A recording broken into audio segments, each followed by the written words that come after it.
সকলোকে নমস্কাৰ আৰু আজি আমি পাকঘৰ লৈছোঁ আৰু এই আমাৰ বস্তুবিলাক ছিগি লোৱা নাই আৰু ইফালে দিয়া বস্তুবিলাক সামৰি আছে এই কাম বহুত বাকী আছে বস্তুবিলাক সামৰিবলৈ বাকী আছে আৰু ইফালে দিয়া বস্তুবিলাক সামৰি আছে আৰু এই বহুত কাম বাকী আছে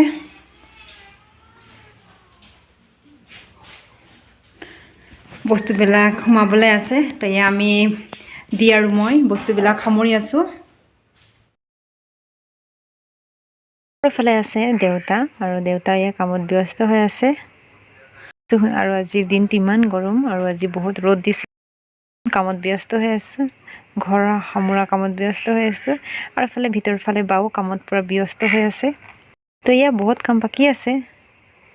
আৰু এফালে আছে আমাৰ চৌকা ইফালে আৰু এইফালে বস্তুবিলাক গোটেই চিদিলি বিদলি হৈ আছে আৰু নতুন ঘৰ ল'লে বহুত কাম থাকে আৰু বস্তুবিলাক ছিটিং কৰিবলৈ বহুত সময় লাগে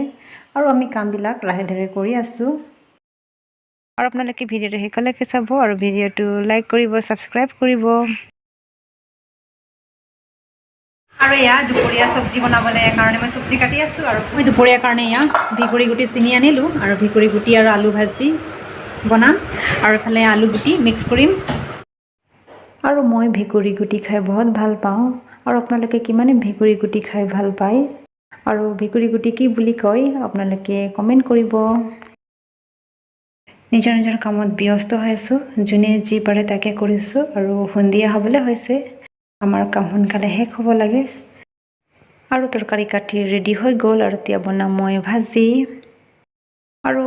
অন্য এটি ভিডিঅ' লৈ পুনৰ লগ পাম আৰু আজিলৈ আহিছোঁ বাই বাই